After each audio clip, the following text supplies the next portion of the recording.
Assalamualaikum warahmatullahi wabarakatuh. Innal hamdalillah nahmaduhu wa nasta'inuhu wa nastaghfiruh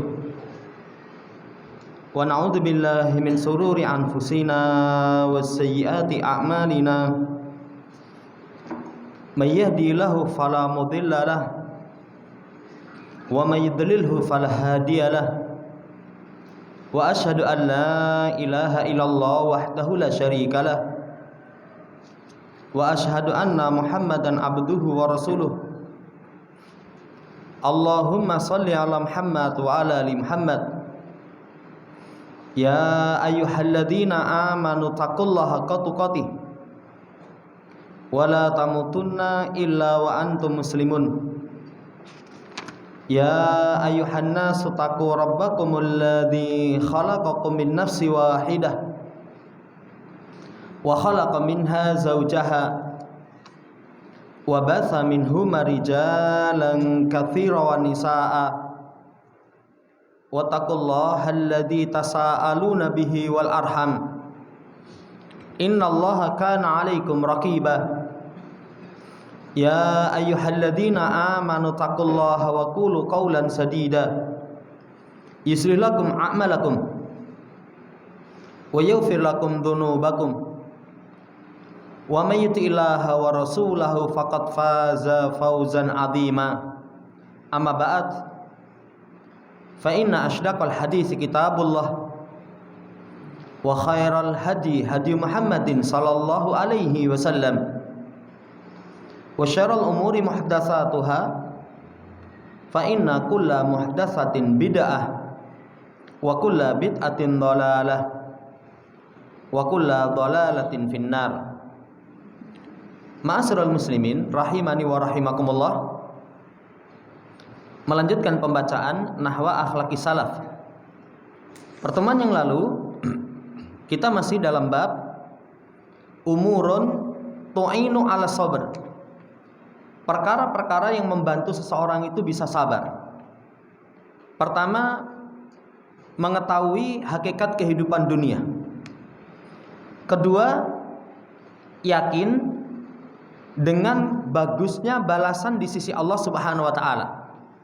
Yang ketiganya, ma'rifatul insan nafsahu, pengetahuan manusia terhadap dirinya. Diri kita milik Allah Subhanahu wa taala. Inna lillah wa inna ilaihi raji'un. Sesungguhnya kita milik Allah dan hanya kepada Allah akan kembali. Kemarin penulis membawakan kisah Abu Talha bersama istrinya Ummu Sulaim ketika anaknya meninggal. Kisahnya kemarin luar biasa indah sekali. Kemudian kesempatan pagi hari ini, sebelum kita lanjut pada poin yang keempat, kemarin kita sampaikan kisah Abu Talhah dan Ummu Sulaim itu ada pelajaran yang sangat banyak. Pertama, ciri istri yang solihah itu khidmat kepada suami, memiliki kesabaran yang sempurna. Lihat kisahnya Ummu Sulaim. Begitu suaminya datang, anaknya sudah meninggal, maka sang istri ini ketika ditanya tentang keadaan anaknya, jawabannya, anakmu sudah tenang. Sabar luar biasa. Anaknya meninggal masih mampu berpikir jernih. Beliau berwasiat kepada keluarganya, jangan kasih tahu suami, biar aku saja yang kasih tahu. Dengan bahasa, anakmu sudah tenang. Kemudian beliau pun menghidangkan makan malam. Sang suami makan dengan lahap. Beliau pun bersolek di hadapan suami yang tidak biasa. Akhirnya sang suami pun berhasrat. Lah ini ciri seorang istri yang salihah, pelayanan kepada suami bagus, kesabaran yang sempurna. Ini pelajaran yang pertama. Pelajaran yang kedua, dari kisah Abu Talha dan Ummu Sulaim itu, saudara yang saya hormati, diperbolehkannya tauriyah. Tauriyah itu beda dengan takiyah.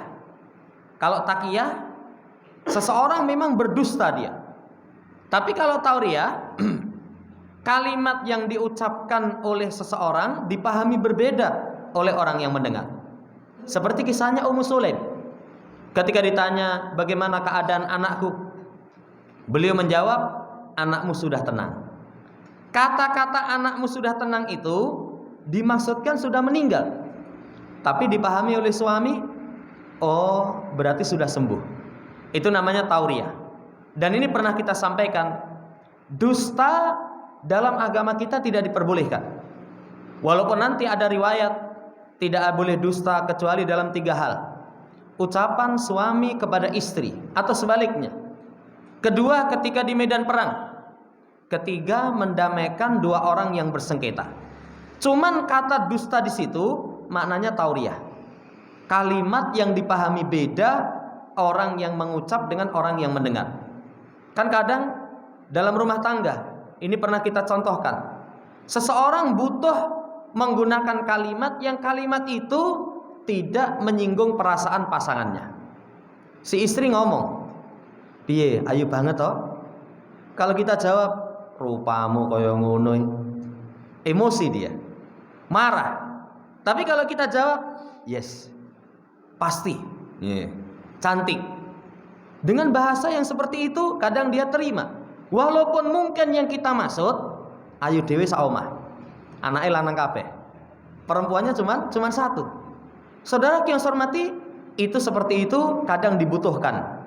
Masuk padanya perang, masuk padanya mendamaikan orang yang bersengketa. Ini pelajaran yang kedua dari kisah Abu Thalha dan Ummu Sulaim. Pelajaran yang ketiga, jamaah saya hormati, kalau ada permasalahan itu rujukkan kepada yang ahli. Ketika dihabari setelah Abu Thalha ini makan kenyang, kemudian mengumpuli istrinya, setelah selesai sang istri ngomong, kalau ada orang yang meminjam, menitipkan sesuatu, kemudian yang titip itu berkehendak mengambil, apa sikap orang yang dititipi? Sang suami mengatakan wajib memberikan. Lalu sang istri mengatakan, anakmu itu titipan Allah Subhanahu wa taala. Sekarang sudah diambil oleh Allah, harapkan pahala. Kubur sana anakmu. Abu Thalha marah. Tapi lihat, kemarahan beliau ini tidak dengan dilampiaskan, memperturutkan emosi. Tapi keduanya mendatangi Rasulullah SAW, mendatangi Nabi, menghabarkan apa yang terjadi. Nah, ini terdapat pelajaran. Kalau ada permasalahan, konsultasikan, rujukkan kepada orang-orang yang memang ahli di bidang itu. Saudara yang saya hormati, kalau seorang memiliki masalah, memiliki problem, dirujukkan kepada yang ahli di bidang itu, ditambahkan memiliki kesolehan, maka nanti akan diarahkan kepada yang terbaik. Sesampainya di hadapan Nabi, lihat, Rasul tidak memarahi, tidak menyalahkan Ummu Sulaim. Karena apa yang dilakukan baik. Tapi beliau juga tidak menyalahkan Abu Thalha. Kamu jangan marah. Tidak disalahkan. Karena memang secara manusiawi. Coba kalau kita punya anak mati, tapi kita masih sempat makan kenyang, masih sempat kumpul dengan istri, coba gimana rasanya?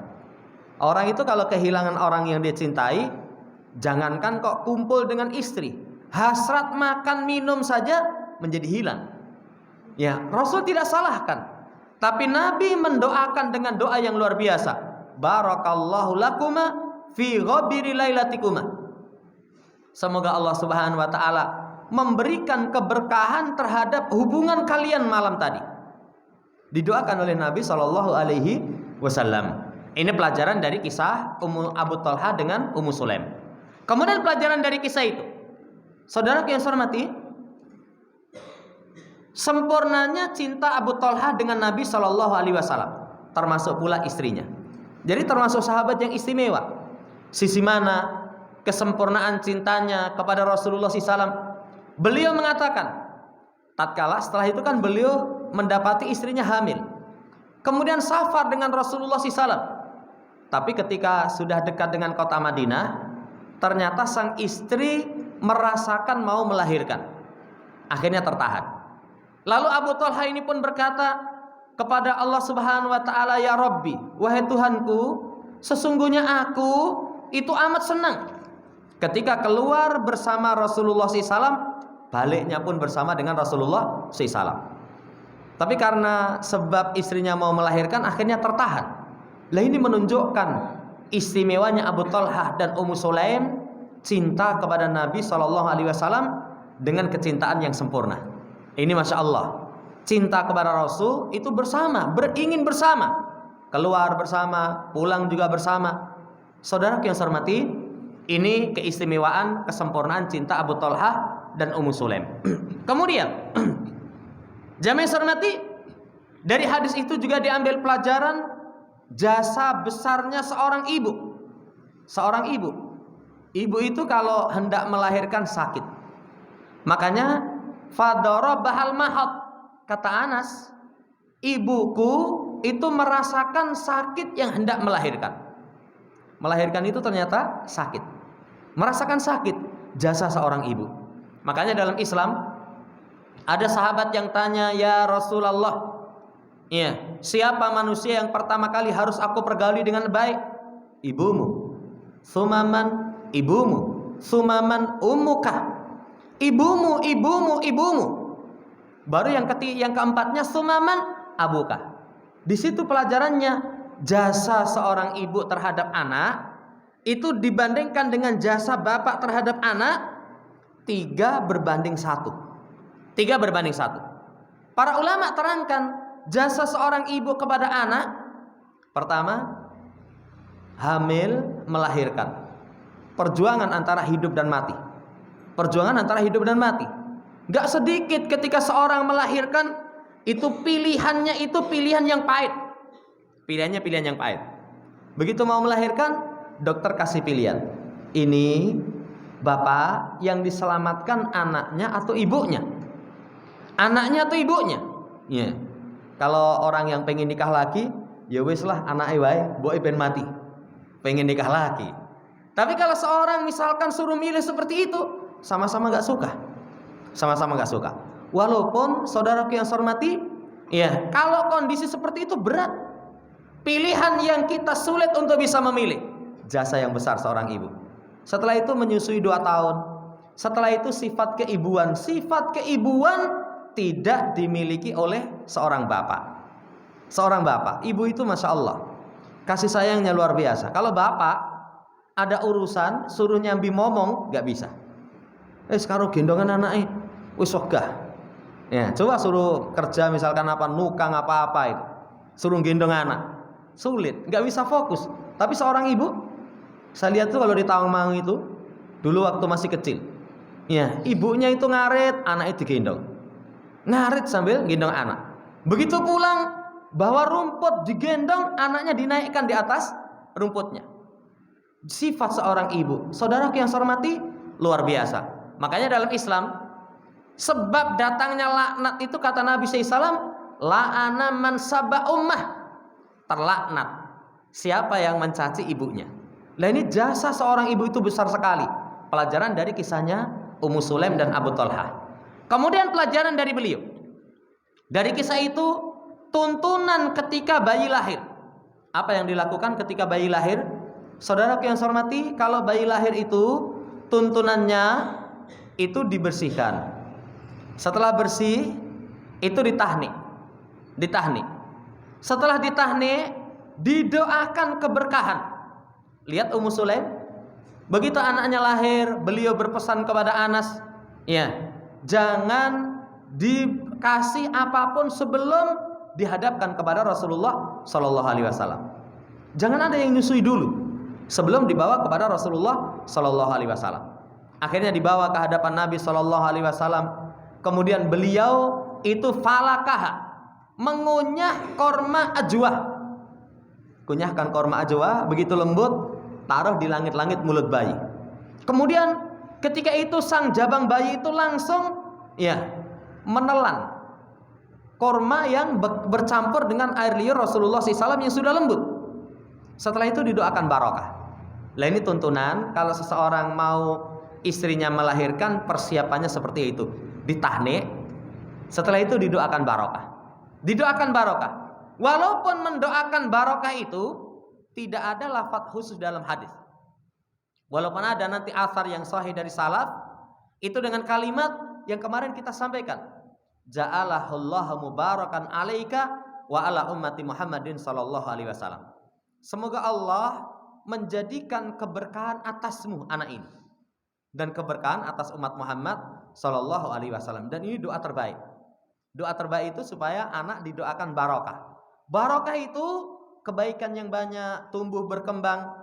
Ya, artinya kedatangannya itu mendatangkan kebaikan yang banyak. Bukan didoakan semoga panjang umur baru lahir. Tidak didoakan semoga menjadi anak yang pintar. Bukan, tapi didoakan barokah. Semoga mendatangkan keberkahan. Ini kisah pelajarannya demikian. Kemudian jamaah hormati, dari kisah itu diambil pelajaran. Kasih sayang sama anak kecil itu termasuk teladan Nabi Shallallahu Alaihi Wasallam.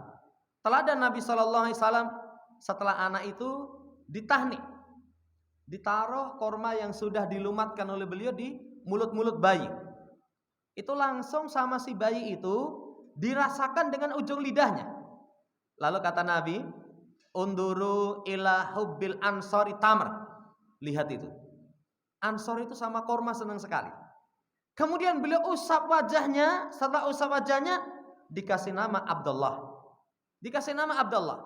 Kasih sayang Rasulullah SAW kepada anak-anak. Beliau itu sangat sayang kepada anak-anak. Salah satu bentuk sayangnya, saudara yang saya hormati, diusap. Bahkan nanti kalau dalam riwayat-riwayat itu kasih sayang itu apalagi kepada anak yatim. Kalau kita rasakan kerasnya hati kita, itu famsah ra'sal yatim. Kamu usap kepalanya anak yatim. Lah ngusap saja sudah bisa melembutkan hati. Apalagi mengkafil. Mengkafil itu kebutuhannya dicukupi. Kebutuhannya dicukupi. Bukan hanya boe tak pek ning anake gak ngopeni. Lah kan ada orang seperti itu. Jadi ya, bapaknya sudah meninggal, kemudian ibunya memiliki anak, dinikahi, setelah itu openono, enggak. Kan enggak, bukan kewajiban saya ngopeni dia. Ya, kalau kamu mengharapkan pahala, mengkafil anak yatim itu pahalanya besar. Kata Nabi, ana wa kafilul yatim fil jannati hakada. Aku dan orang yang mengkafil anak yatim itu di jannah hakada. Beliau berisyarat dengan sababa wal wusta wa faraja bainahuma. Kemudian direnggangkan seperti ini. Ini dekat sekali dengan Rasulullah sallallahu alaihi wasallam. Kasih sayang Nabi kepada anak-anak. Sayang kepada anak, saudara yang saya hormati, itu perangai orang yang tawadhu. Orang yang tawadhu itu kalau ketemu yang tua, dia hormat, dia muliakan. Ketemu yang muda, dia sayangi. Itu orang yang tawadhu. Orang yang tawadhu. Dan ini berpengaruh kepada jiwanya Anas. Anas itu dalam sebuah riwayat juga begitu itu. Ya, tadi malam kita baca hadisnya, ketemu anak kecil, kemudian ditanya, man anta, siapa kamu? Oh, saya maulanya, ya, li Bani Laif. Maula Bani Laif. Beliau jabat tangannya, beliau ucapkan salam, beliau usap kepalanya. Dia usap kepalanya. Terkesan kepada pendidikan Anas bin Malik karena langsung diasuh oleh Rasulullah Shallallahu Alaihi Wasallam. Kemudian pelajaran terakhir, keberkahan keturunan itu salah satunya kalau hafal Quran. Maka lihat, dari Abu Talha dan Ummu Sulaim ini diterangkan oleh sahabat Ansor, ra'aitu lahu tis'ata auladin kullihim qad qara'ul Qur'ana. Aku melihat beliau Abu Talha itu memiliki 9 anak, semua mereka hafal Quran. Ya, termasuk keberkahan anak itu kalau anak itu hafal Quran. Maka semangat. Kalau kita memiliki anak, berikan perhatian kepada Al-Qur'anul Karim. Ya, karena kata Nabi sallallahu alaihi wasallam, khairukum man ta'allamal Qur'ana wa 'allamah. Sebaik-baik kalian didatangkan dengan lafaz khair. Khair itu jamaah yang hormati isim tafdil. Isim tafdil. Jadi ada 2 kata dalam bahasa Arab yang tidak dengan wazan af'al, tapi maknanya terpaling. Walaupun khair itu bisa dengan lafaz ahyar, syar itu bisa dengan lafaz asyar. Tapi kata Nabi, khairukum, sebaik-baik kalian orang yang belajar Quran atau mengajarkan Quran. Khairukum man ta'allamal Quran wa 'allamah. Lah ini semangat kepada diri kita, kepada anak-anak kita.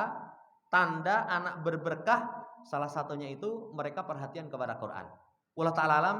Ini beberapa faedah. Kemudian langsung lanjut pada permasalahan yang keempat. Apa yang bisa membantu seseorang untuk sabar? Al-yakin bil faraj. Yakin dengan diberikannya jalan keluar. Kalau seorang yakin jalan keluar itu pasti ada, musibah sebesar apapun terasa ringan. Makanya dulu saya teringat pas tsunami itu. Tsunami itu kan diberita, wah Masya Allah, hampir setiap hari diberitakan. Karena memang merenggut sekian nyawa. Musibah besar, meluluhlantakkan satu kota. Ya. Tapi di berita itu badai pasti berlalu. Kalimatnya badai pasti berlalu. Ya. Nanti akan ada saatnya jalan keluar pertolongan itu datang. Merasakan orang itu bisa menanggung beratnya musibah. Kata Syekh Salim bin Ahli Lali, la yashukul akilu anna nasrallahi qarib wa farajau atin la raiba fi wa anna ba'da dhaiki sa'ah wa ma'al usri yusra li anna Allah wa'ada bihadza wallahu la yuhliful mi'ad. Orang yang berakal tidak ragu. Orang yang berakal tidak ragu. Pertolongan Allah Subhanahu wa taala itu dekat. Jalan keluar dari Allah itu pasti datang, tidak diragukan padanya. Kenapa kok tidak dikatakan? Kenapa kok dikatakan orang yang berakal tidak ragu? Saudara yang saya hormati, setelah kesempitan ada keluasan, setelah kesulitan ada kemudahan, karena Allah kasih janji. Allah kasih janji. Dan janji Allah itu la yuhliful mi'ad. Allah enggak menyelisih janjinya. Padahal akhlak yang baik itu termasuk kabar yang datang dari Allah Subhanahu wa taala, dipercaya, yakin. Ini yang kasih janji Allah Subhanahu wa taala. Yang Allah itu tidak menyelisih janjinya. Beda dengan makhluk. Kalau makhluk itu menyelisih janji, ada yang sengaja karena memang memiliki sifat kemunafikan, ada yang karena udzur. Katanya kamu janji seperti ini. Aduh, subhanallah lupa. Orang bisa kalau makhluk. Tapi penguasa alam semesta la yuhliful mi'ad. Wa hadzal yaqinu jadidun an yubaddida dzulmatal qalqi. Wa yaqharu syai' sabahal ya'si. Wa yudi'u nafsal mu'min binuri sabril ladzi la yahbu. Kata Syekh, keyakinan ini itu nanti baru untuk mencerai beraikan kegelapan gundah.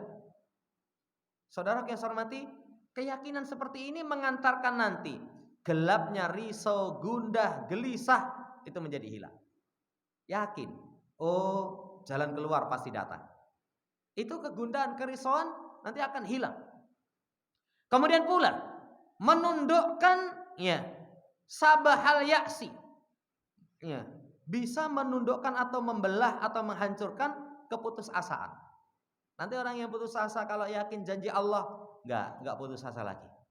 Tidak putus asa lagi karena Allah Subhanahu wa taala kasih janji, pertolongan itu pasti datang.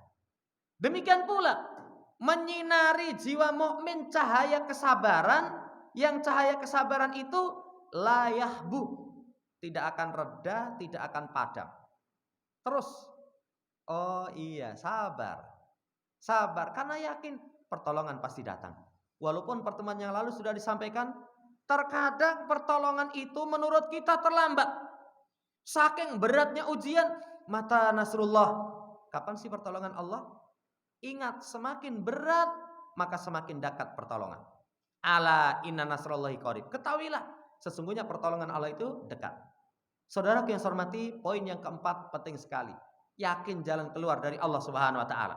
Walidzalika warada sabru fi kitabillah makrunan bi anna wa'dallahi haq. Karena itulah ada kesabaran dalam Quran itu digandengkan dengan janji Allah benar. Janji Allah benar. Di situ tersirat pelajaran. Kalau janji Allah benar, berarti kamu sabar. Kan janji Allah, siapa yang sabar, nanti akan Allah berikan pertolongan. Nanti Allah akan berikan jalan keluar. Nanti Allah akan berikan keleluasaan.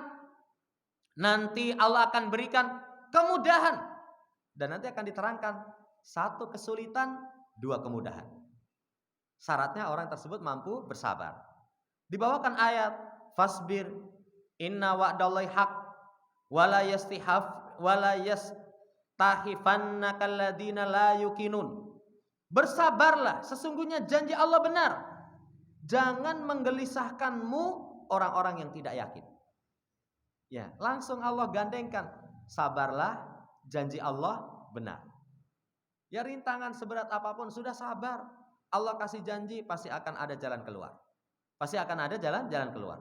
Kemudian dalam ayat yang lain, fasbir inna wa'dallahi haq wastaghfir lidzambik wasabbih bihamdi rabbika bil asyi wal ibkar.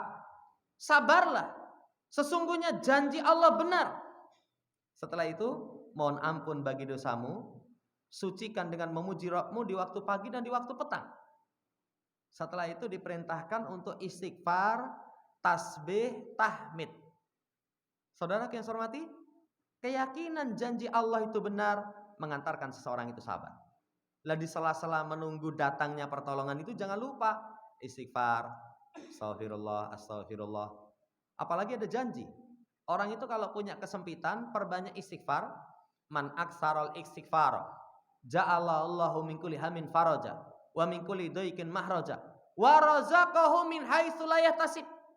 Siapa yang banyak istighfar, sempitnya dikasih jalan keluar. Masalahnya dikasih kelapangan. Kesempitan dikasih kelapangan, masalahnya dikasih jalan keluar, dikasih rizki dari arah yang tidak pernah dipertimbangkan. Istighfar. Astagfirullah, astagfirullah. Tapi kalau orang sombong diingatkan ketika punya masalah, kamu akan banyak istighfar kepada Allah. Lah aku ki kurang piye to? Salahku endi to? Lah orang kok kayak gitu. Harusnya dia sadar ketika punya masalah, istighfar kepada Allah, diberikan jalan keluar. Kemudian tasbih. Subhanallah, subhanallah, subhanallah, mensucikan Allah. Atau dalam makna yang lebih luas, mensucikan Allah itu disucikan dari segala aib dan kekurangan. Tidak melakukan kesyirikan. Tidak melakukan perkara yang meremehkan keagungan Allah Subhanahu wa ta'ala. Kemudian puji Rabbmu. Alhamdulillah, alhamdulillah. Bahkan kalau seseorang jamaah yang saya hormati mendapatkan musibah sampai bisa tingkatan syukur, itu tingkatan paling tinggi.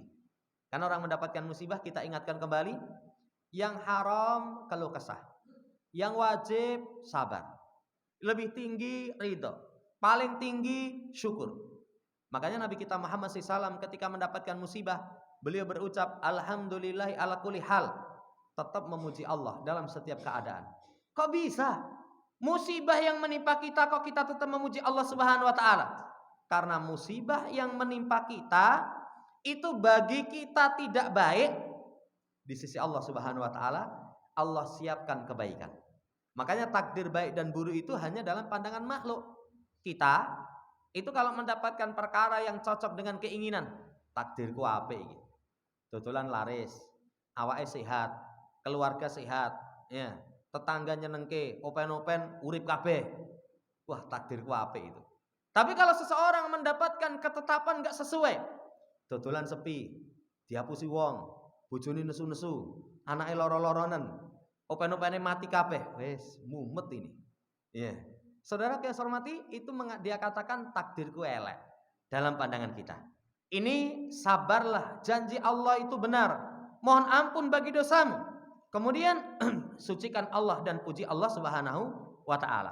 Saudara yang saya hormati, dua ayat menjelaskan kepada kita kalau seorang pengen bisa bersabar terhadap musibah yang menimpa dirinya, maka hendaknya dia sadar mengingat janji Allah itu pasti. Ya, janji Allah setiap kesulitan ada kemudahan, setiap masalah akan ada jalan keluar. Kemudian setiap kesulitan pasti nanti datang pertolongan dari Allah Subhanahu wa ta'ala. Kemudian setelah itu, waqad wa'adallahu ibadahu sabirin biqurbil faraji fi suwarin syatta. Dan sungguh Allah telah memberikan janji kepada hambanya. Kepada hambanya yang sabar, dekatnya jalan keluar dengan bentuk yang bermacam. Bentuknya sangat banyak. Pertama, Allah kasih janji bisaati ba'da dhaik, warahai ba'da sidah, wal yusri ba'dal usr. Janji Allah keluasan setelah sempit. Orang itu kalau sabar, wah sumpah tenan nih uripku itu. Itu nanti Allah akan kasih keluasan. Kemudian kesenangan setelah kesempitan. Orang kalau senang sebelumnya sempit, itu kenikmatan yang luar biasa. Kenikmatan yang luar biasa. Keluhan keipanganan enak cocok karo kepinginan. Alhamdulillah, ya cocok itu. Tapi kalau kewareken, bar mangan enak, kasih makanan enak. Ya panganan enak banget. Rak doyan saya kayak gitu itu. Warek.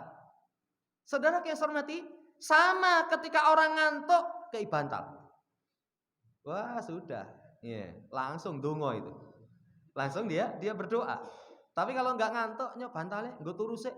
Orang ngantuk kok. Luar biasa. Kesenangan setelah kesempitan, kemudahan setelah kesulitan. Kata Allah, saya ja'alullahu ba'da usrin yusran.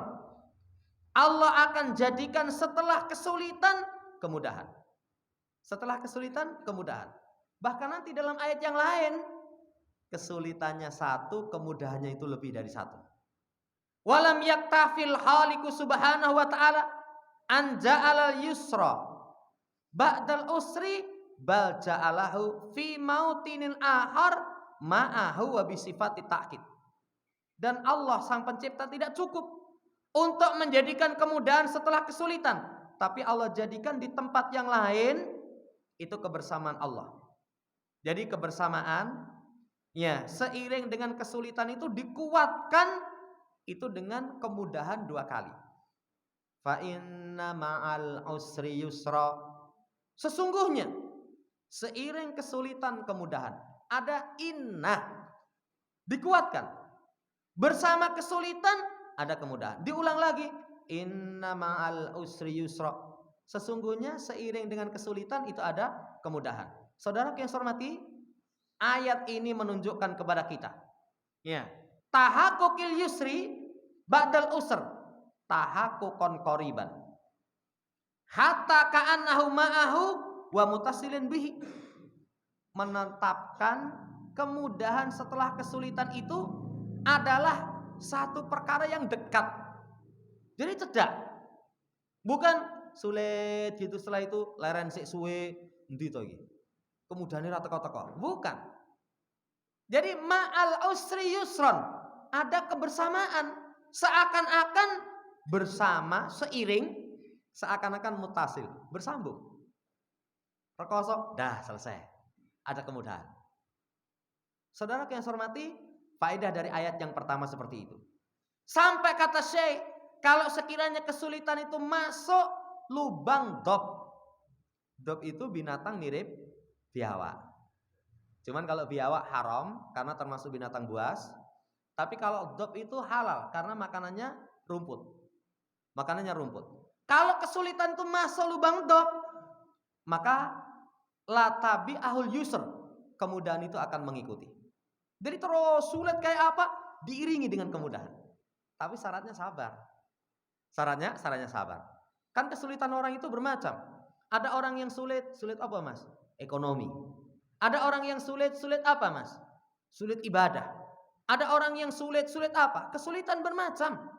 Selama dia memaksa diri untuk sabar, nanti akan diiringi.